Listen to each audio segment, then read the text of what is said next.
여기서는 안 하고 그냥 아멘. 네, 이 밤에 예배하러 오신 모든 분들을 주님의 이름으로 사랑하고 축복합니다. 투표는 다 하셨지요?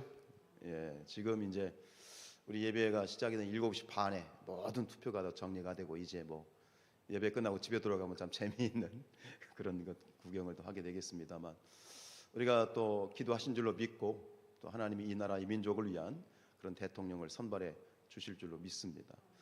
그리고 또 이 코로나의 상황이 지금 성도들 중에서도 확진자가 계속 늘어나고 있는데, 이제는 안 걸리면 이상할 정도로 그런 상황이 됐어요. 뭐 한 3, 4일 조금 불편하면 끝이 나는데, 어쨌든 간에 이 모든 상황 가운데에서 함께 하시는 하나님, 지켜주시는 하나님, 또 우리를 인도하시는 하나님만 바라볼 수 있는 저와 여러분 되시기를 주님의 이름으로 축원드립니다. 자, 우리 고린도전서가 모두 16장인데 오늘 우리가 15장을 들어갔죠. 물론 전서와 후서가 있어요. 전서와 후서의 내용은 여러 가지로 차이가 있는데, 이 고린도전서의 내용은 전반적으로 고린도 교회가 가지고 있었던 문제, 아주 정확하게 이렇게 드러난 문제들 처음부터 있었잖아요. 뭐 분열의 문제, 뭐 음행의 문제, 많은 문제가 있었는데, 이제 오늘 이제 15장을 들어가면서 이제 고린도 교회가 가지고 있었던 마지막 문제를 우리가 이제 이야기를 하게 됩니다. 그 문제가 뭐냐면 부활에 대한 문제입니다. 부활. 우리가 이제 보통 이 고린도전서 13장을 뭐라고 부르죠? 사랑장이라고 부르잖아요. 이 고린도전서 13장이 사랑장이라 불리는 것처럼 오늘 이 고린도전서 15장은 무슨 장으로 불리냐? 부활장이라고 불려요. 그래서 이 사도 바울의 13권의 책들 중에 이 부활에 관한 아주 정확하면서도 굉장히 아름다운 이 부활에 대해서 우리가 정확하게 알 수 있는 그런 풍성한 메시지가 이 15장에 담겨 있어요. 바울이 이 15장을 통해서 부활에 대한 이런 주옥 같은 메시지를 전하고 있는 이유가 무엇일까요? 네, 그것은 뭐 쉽게 유추할 수 있는 바, 고린도 교회가 분명히 사도 바울이 부활에 대한 복음을 증거했음에도 불구하고 부활에 대해서 믿지 못하는 사람들이 있었어요. 그 이유가 뭐냐면 그 당시 그 지역 헬라 철학, 뭐 깊이 말씀은 못 드리겠습니다만 어쨌든 그 시대에 그 지역에 있었던 철학, 사상, 세상의 철학의 영향 때문에 육신으로 다시 부활한다. 그 시대 사람들은 이 육신을 굉장히 하대시했어요. 영혼은, 정신은 굉장히 고귀한 거고 육신은 썩어 없어질 거니까 이건 정말 하찮은 것으로 그렇게 생각을 했는데, 부활을 하는데 다시 하찮은 몸을 입는다? 이게 이해가 안 되는 거예요. 그걸 거부하고 싶었던 그런 영향이 있었고, 또 한 가지는 뭐냐면 부활에 대한 이야기를 들었을 때 여러 가지 의문들이 생기는 거예요. 질문들이. 자, 우리 12절 말씀 읽어보죠. 시작. 그리스도께서 죽은 자 가운데서 다시 살아나셨다 전파되었거늘 너희 중에서 어떤 사람들은 어찌하여 죽은 자 가운데서 부활이 없다 하느냐. 이거죠. 부활이 없다. 부활을 부인하는 거죠. 우리 35절 다시 읽어볼게요. 시작. 누가 묻기를 죽은 자들이 어떻게 다시 살아나느냐. 어떻게 다시 살아나느냐. 앞에서 얘기했던 것처럼 부활에 대해 못 믿겠다라고 하는. 그리고 그 다음 어떠한 몸으로 오느냐, 어떠한 몸으로 부활하겠느냐라는 질문이 있는 거예요. 이런 이 부활에 대해서 생각할 때 흔히 그런 질문들을 또 생각을 할 수 있는 것, 그런 생각 안 해보셨어요? 사람이 죽으면 죽었다 부활한다 그랬잖아. 근데 사람이 죽으면 어떻게 돼요? 육신이 썩잖아요. 흙이 되잖아요. 그런데 부활을 해? 육신을 입고 분명히 말씀하셨거든요. 다시 부활한다고 그랬어. 몸으로 부활한다고 그랬어. 그럼 어떤 몸으로 부활하겠느냐? 우리가 쉽게 조금 깊이 생각해 보면 당연히 생각해 볼 수 있는 그런 질문들을 이 고린도 교인들도 하게 되어진 것이지요. 그래서 우리 그 성도들 중에 그런 분들이 있어서 지금도 뭐 그런 분이 있는지 모르겠지만 유언을 남기실 때 믿는 분들 중에 내가 죽으면 화장하지 마라. 화장하지 마라. 그냥 매장해 달라고 요청하신 분들이 진짜 있었어요. 왜요? 부활할 때 그 몸을 입고 일어나겠다. 뭐 이런 어떤 마음이 있었던 것이지요. 어쨌든간 이 부활에 대한 불신과 여러 가지 문제들에 대해 답을 하기 위해서 오늘 사도 바울이 15장에서 아름답게 주옥 같은 부활의 메시지를 전하고 있는데, 분명히 이제 여기서 정확하게 하고 넘어갈 건 뭐냐면, 이 부활 신앙은 우리 기독교 신앙의 초석입니다. 그리고 예수님의 부활 자체는 복음의 핵심 메시지예요. 우리 권사님 기도한 것처럼 십자가, 예수 그리스도의 그 십자가 보혈. 근데 십자가도 부활이 없으면 의미가 없어요. 예수님이 그 십자가에 대해서 우리가 많이 묵상을 하지만, 그 십자가에 죽으신 예수님이 만약에 부활하지 않았다면 그 십자가는 전혀 의미가 없는 거예요. 그래서 그것을 이 사도 바울이 오늘 15장에서 쭉 풀어 가게 되어지는 거예요. 우리가 지금 사순절기를 보내고 있는데, 사순절기란 무엇이냐? 한마디로 얘기한다면 사순절은요, 부활절을 기다리는 기간이에요. 주일을 빼고 있기 때문에, 주일을 제외하고 40일이기 때문에 주일을 넣으면 거의 50일 가까이 되는 기간이에요. 이 50일 되는 기간 동안 예수님의 부활을 기다리는 것이 사순절이에요. 그런데 우리가 이 주님을 기다리는 절기가 또 하나 있지요. 그게 뭐죠? 대강절, 대림절이요. 성탄절, 12월 25일 성탄절, 예수님의 성탄절 전주에 약 4주 동안을 대강절을 보내잖아요. 절기적으로. 뭐예요? 예수님의 탄생을 기다리는 절기가 대강절이에요. 그런데 그 절기보다, 예수님의 탄생을 기다리는 대강절보다 더 오랜 시간 동안 우리는 무엇을 기다려요? 예수님의 부활을 기다려요. 이 물리적인 시간으로 봐서도 그 의미가 어찌 보면 예수님의 탄생보다 더 중요한 것이 뭐예요? 예수님의 부활인 거예요. 이 부활에 대한 기다림, 이 사순절기를 우리가 정말 진지하게 보내야 되겠지요. 그래서 앞에서 우리가 은사에 대한 문제를 살펴보면서 정리했던 것, 11장, 12장, 13장, 14장, 이 은사에 대한 이야기를 하면서 마지막에 나왔던 정의가 뭐냐면, 아무리 많은 어떤 큰 은사를 받았어도 무엇이 없으면, 사랑이 없으면 은사는 아무런 의미가 없다는 거예요. 예언을 하고 방언을 하고 막 희준의 은사가 있고, 아무리 큰 은사를 받아도 뭐가 없으면, 사랑이 없으면 아무런 의미가 없다라고 얘기했잖아요. 근데 이것도 마찬가지예요. 예수님의 부활이 없으면 이 세상에 소망이 없어요. 그리고 예수님의 부활이 없으면 우리의 신앙도 의미가 없다 이 말이에요. 자, 그래서 뒤에서 이제 계속 얘기를 하지만 우리가 미리 한번 살펴볼 것은 14절 보죠. 14절 시작. 그리스도께서 만일 다시 살아나지 못하셨으면 우리가 전파하는 것이 헛것이고 또 이 믿음도 헛것이에요. 부활이 없다면 우리의 믿음이 헛것이래요. 이 시간에 피곤한 이 밤에 나와서 예배하는 우리가 참 바보 같은 짓을 하고 있다는 얘기예요. 그것을 노골적으로 얘기하는 게 19절이에요. 시작. 만일 그리스도 안에서 우리가 바라는 것이 다만 이 세상의 삶뿐이면 모든 사람 가운데 우리가 더욱 불쌍한 사람인 거예요. 우리의 신앙생활 자체가 사기를 당한 것과 똑같아 이 말이 되는 거예요. 뭐가 없으면, 부활이 없으면. 그렇기 때문에 우리가 이 부활에 대한 정확한 지식과 그리고 이 부활에 대한 확실한 믿음을 가지고 있어야만 우리의 신앙을, 기독교 신앙을 정확하게 잡을 수 있다라고 하는 것, 이것을 우리가 마음에 새기셨으면 좋겠어요. 그래서 오늘 말씀을 들어가면서 이 부활장을 시작하면서 사도 바울은 정확하게 입장 정리를 하고 넘어가요. 그게 2절이에요 2절 말씀요. 시작. 너희가 만일 내가 전한 그 말을 굳게 지키고 헛되이 믿지 아니하였으면 그로 말미암아 구원을 받으리라.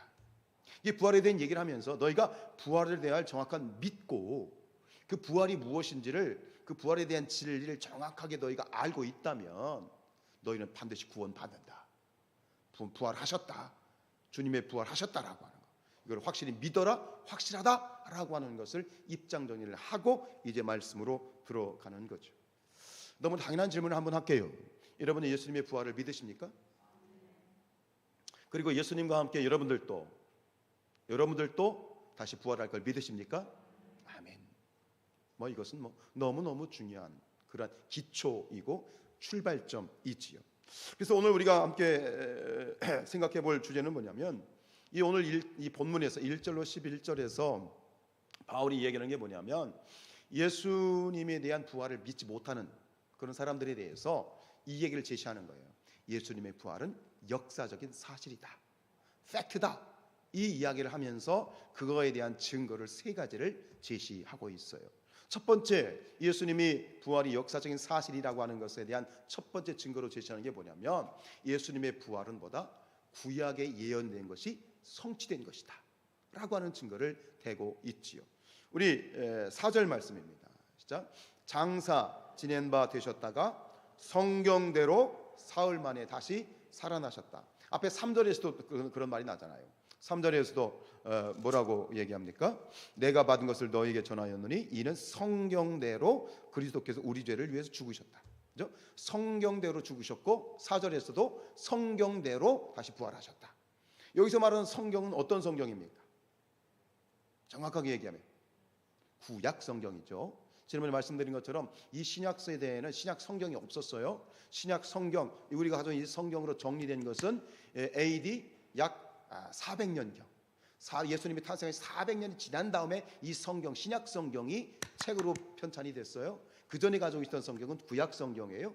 그래서 신약 성경에서 읽을 때 성경이란 말이 나오면 그것은 반드시 구약 성경으로 보고 읽어야 우리가 오해를 하지 않게 되죠. 이 구약 성경에서 예언된 것, 예수님의 죽으심, 예수님이 십자가에 달려 돌아가실 것도 성경에서 예언이 되었고, 그 예언대로 예수님이 돌아가셨고, 또 동시에 예수님 부활도 구약에서 예언이 되었고 그것이 성취된 것이다. 그럼 우리가 구약 성경을 한번 살펴볼 필요가 있지요. 그래서 여기서는 사도 바울은 그 구약에 대한 예는 들고 있지 않지만, 우리가 구약 성경을 살펴보면 많은 곳에서 예수님의 이 죽으심 그리고 예수님 부활이 증거가 되고 있고 예언이 되어 있어요. 그래서 가장 먼저 이 예수님에 대해서, 예수님의 죽으심과 부활에 대해서 예언된 곳이 어디냐? 그게 창세기예요. 창세기 3장 15절, 소위 말하는 원시복음 들어보셨죠? 우리 같이 읽어볼까요? 시작. 내가 너로 여자와 원수가 되게 하고 내 후손도 여자의 후손과 원수가 되게 하리니 여자의 후손은 내 머리를 상하게 할 것이고 너는 그의 발꿈치를 상하게 할 것이다. 여기서 너가 누구예요? 너는 마귀를 말하는, 사탄을 말하는 거예요. 여자의 후손은요? 예수님을 말하는 거예요. 맨 뒤에 나와 있는 그 너가, 마귀가, 사탄이 그의 발꿈치를 상하게 할 것이다. 이게 무슨 얘기일까요? 예수님이 십자가에 죽으실 거란 얘기예요. 근데 그 앞에 뭐라고 되어 있어요? 여자의 후손이 예수님이 내 머리를 상하게 할 것이다. 이게 뭐예요? 이게 바로 예수님이 모든 사망, 죽음, 사망 권세를 이기시고 부활하셔서 모든 사망 권세를 깨뜨리신 것을 말하는 거예요. 그리고 한번 더 살펴볼까요? 우리 시편 16편 10절 시작. 이는 주께서 아니하시며 주의 거룩한 자를 멸망시키지 아니하실 것임이니라. 메시아 시편 중에 하나죠. 그 다음 또 볼까요? 호세아서 6장 2절 시작. 여호와께서 이틀 후에 우리를 살리시며 셋째 날에 우리를 일으키시리니 우리가 그의 앞에서 살리라. 호세아 선지자의 예언이죠. 또 그리고 또 가장 그 대표적인 선지서가 뭐냐면 바로 이사야서거든요. 이사야서 53장 4장의 시작. 내가 잠시 너를 버렸으나 큰 긍휼로 너를 모을 것이다. 다시 이렇게 세우신다는 이 얘기예요.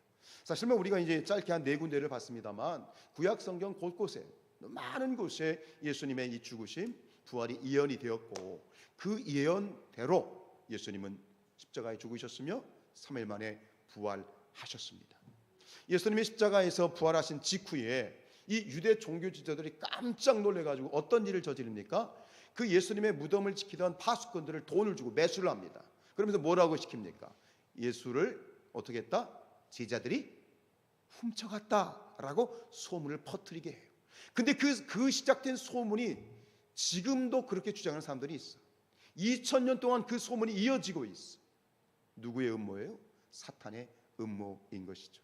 여러분, 예수님의 죽으심, 예수님의 부활은 구약의 예언대로 정확하게 성취되어졌습니다. 아멘이죠. 자, 두 번째, 오늘 바울이 예수님의 부활이 역사적인 사실이라고 하는 증거, 두 번째 증거는 뭐냐면 바로 그 예수님의 부활을 본 사람들, 증인들이 있다라고 하는 거예요. 우리 5절부터 우리 7절 말씀 읽죠. 시작. 게바에게 보이시고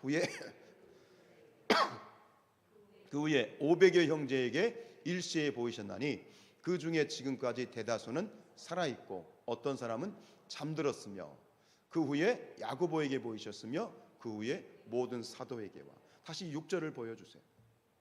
최소한 예수님은, 부활하신 예수님을 본 사람이 최소한 몇 명? 최소한 몇 명? 500명이에요. 근데 최소한 500명이고 그들 중에 대다수는 지금 뭐하고 있던 그 시대 살아있다는 거예요. 더 이상 무슨 말이 필요해요? 지금 너희들이 아는 사람들 중에, 너희들의 친척, 일가 친척 중에 예수님의 부활을 본 사람들이 있잖아. 더 이상 무슨 말이, 근데 왜 너희들이 의심하고 있어? 이렇게 지금 바울이 이야기를 하는 거죠.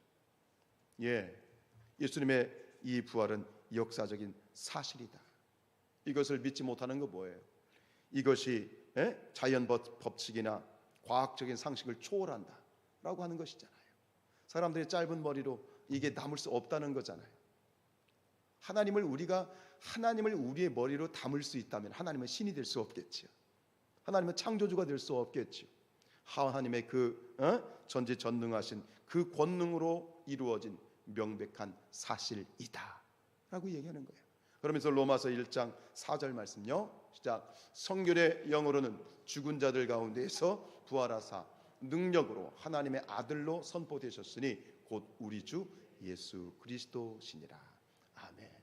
두 번째 역사적인 사실은 살아있는 증인들이 있지 않느냐라는 그런 이야기를 지금 하고 있죠. 자, 마지막 세 번째, 예수님의 부활이 역사적인 사실이다라고 하는 결정적인 증거 세 번째는 뭐다? 나야 나다 이거예요. 자, 우리 8절 말씀 읽을게요. 시작. 맨 나중에 만삭되지 못하여 난 자 같은 내게도 보이셨느니라. 500명, 최소 500명 이상의 그런 예수님을 따른 제자들이 다 예수님 부활을 봤는데 맨 마지막에 아주 끄트머리에 누가 봤다? 누가 만났다? 내가 부활하신 예수님을 만났다 라고 이렇게 간증하고 있는 거예요. 여러분, 바울이 어떤 사람이냐? 우리가 가끔, 제가 한 가지를 오늘 정확하게 몇 번 말씀드렸는데 아직도 그렇게 얘기하는 분들이 있더라고요. 높아심에서 드리는 말씀인데 우리가 흔히 그렇게 얘기를 해요. 여러분, 바울이 예수님을 만나기 전에 이름이 뭐였어요? 사울이었죠. 그래서 이걸 어떻게 얘기했냐면 예수님을 만나기 전에 사울이 계명을 해서 바울이 되었다. 그래서 사울이 변하여 바울이 되었다 이렇게 표현을 하는데요. 여러분, 그거 틀린 얘기예요. 무슨 얘기냐면 이 바울은 이거 두 개의 이름을 가지고 있었어요. 그 태어날 때부터 두 개의 이름이 있었어요. 근데 왜 사울은 뭐고 바울은 뭐냐? 사울은 히브리식 이름이에요. 그러니까 이스라엘 유대식 이름이 사울이고 바울은요 헬라식 이름이에요. 이런 식이죠. 제가 이름이 가기안인데 외국에 나가서 가기안 그러면 좀 그러니까 영어 이름을 쓰는 거죠. 제가 뭐 다윗을 같이 데이빗 한다고 해요. 그럼 데이빗이다. 그럼 한국에 있을 때는 그냥 가기안 쓰다가 저 미국에 가면 뭐라고 불려요? 데이빗이라고 쓰는 거하고 똑같은 거예요.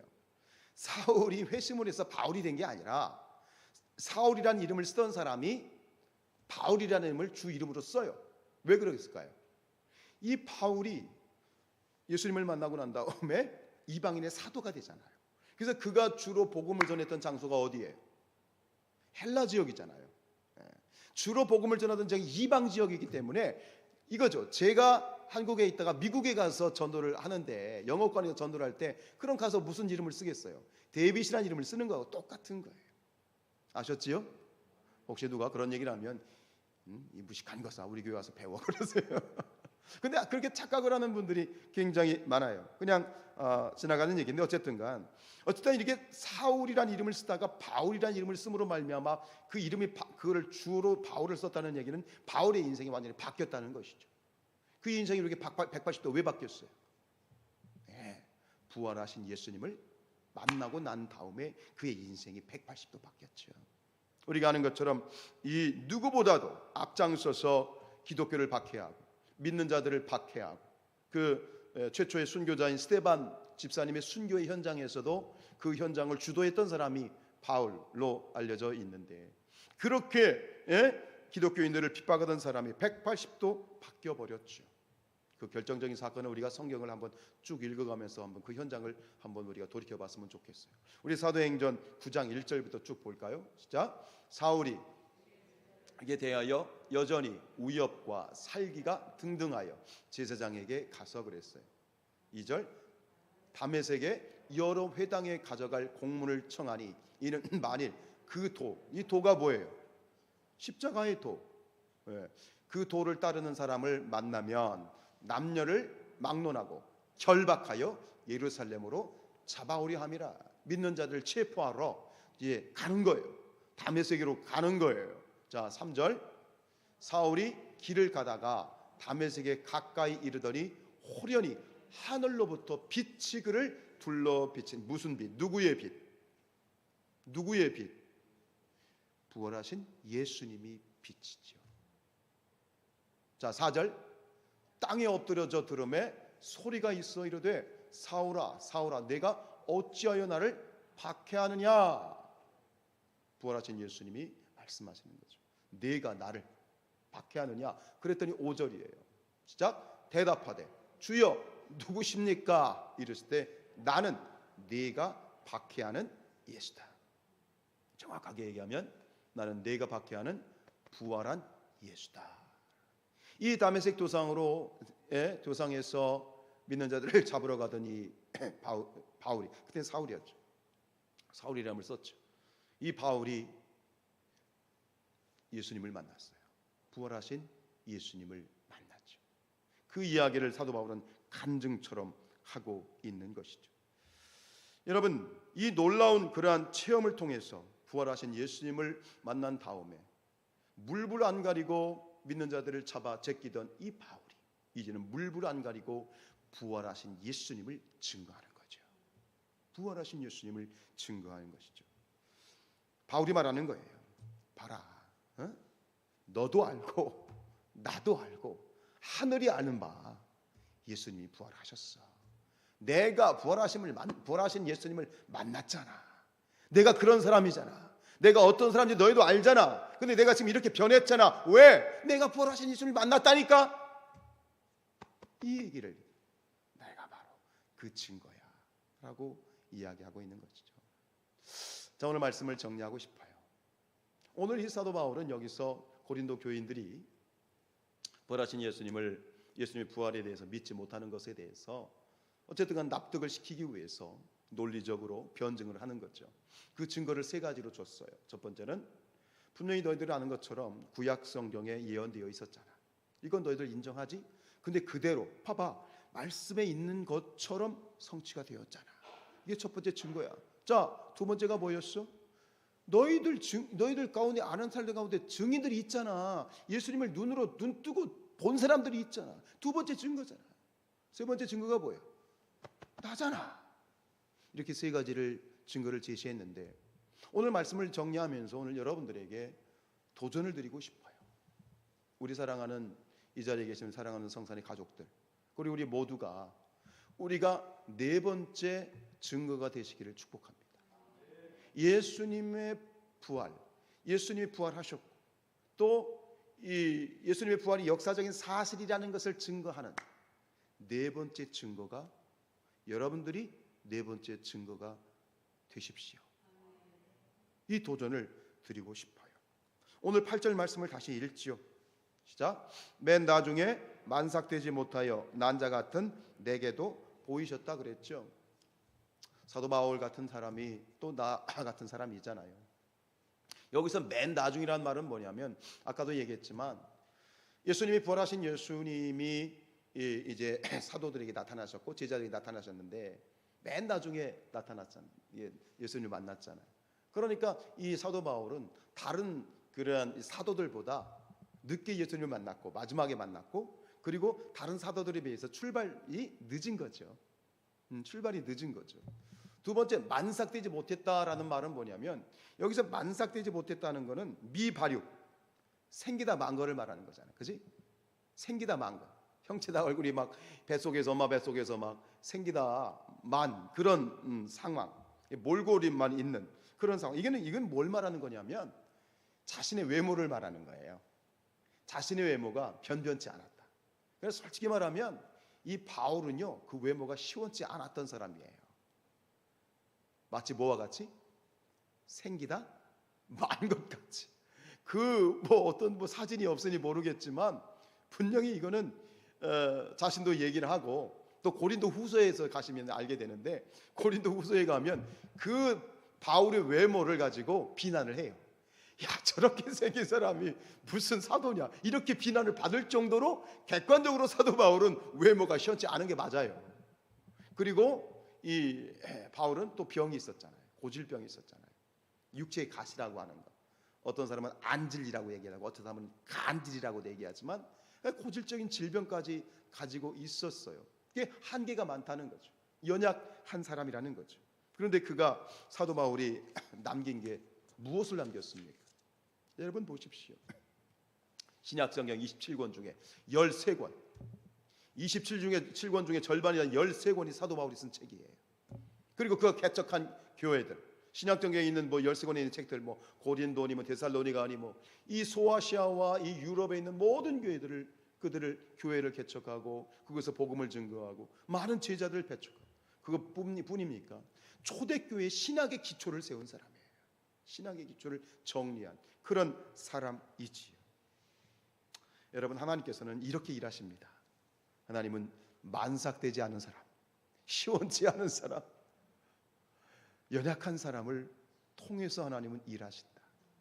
우리가 얼마나 참 연약해요. 그래서 오늘 사도 바울이 말씀 가운데 우리가 잘 아는 그런 고백을 하잖아요. 10절이에요. 시작. 그러나 내가 나 된 것은 하나님의 은혜로 된 것이니 내게 주신 그의 은혜가 헛되지 아니하여 내가 모든 사도보다 더 많이 수고하였으나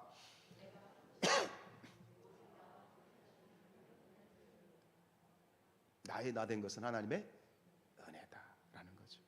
여러분, 우리는 모두 연약하죠.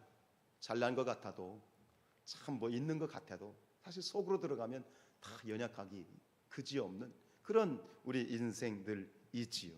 그런데 여러분, 하나님은 그런 사람을 통해서 일하십니다. 더 정확하게 얘기하면 자신의 연약함을 인정하는 사람을 통해서 일하시는 거예요. 바울이 그런 사람이에요. 그런데 자신의 연약함을 인정하는 정도에 머무르지 않고 바울은 뭐라고 얘기했냐면 자랑했어요. 나는 이렇게 모질합니다. 나는 이렇게 만삭되지 못했고 시원치도 않습니다. 그런 인정하고 오히려 그걸 자랑하는 사람을 통해서 하나님의 놀라운 일을 이루시는 것처럼 오늘 우리가 주님 앞에서 부족합니다. 연약합니다. 여러분, 우리는 우리 자신을 기대할 수 없는 사람들이죠. 우리는 우리 자신을 기대할 수 없는 사람이에요. 그렇기 때문에 우리가 우리 연약함을 인정하고 자랑한다는 얘기는 뭐예요? 나를 기대하는 것이 아니라 누구를 기대하는 거예요? 하나님을 기대하는 것이죠. 그래서 선교의 아버지라 불리는 윌리엄 캐리가 이런 말을 했다는 거죠. 하나님으로부터 위대한 일을 기대하십시오. 하나님을 위해 위대한 일을 하십시오. 오늘 우리가 하나님으로부터 기대할 위대한 일, 그리고 하나님을 위해서 해야 될 위대한 일이 뭐냐? 우리가 네 번째, 예수님의 부활의 증거가 되는 것이죠. 내 삶, 저와 여러분이 모두 다 예수님의 부활을 증거하는 네 번째 증거가 되는 것이다. 사람들이 우리를 보면서 당신을 보니 예수님이 부활하셨다는 말을 제가 믿을 수 있겠습니다. 혹은 당신 안에 부활하신 예수님이 계신 것 같습니다. 라는 그런 말을 들었으면 좋겠습니다. 여러분, 부활하신 주님이 여러분을 통해서 여전히 살아계시다는 것을 세상 가운데 보여주십시오. 그리하실 분들 함께 찬양하십시다. 약한 나로 강하게.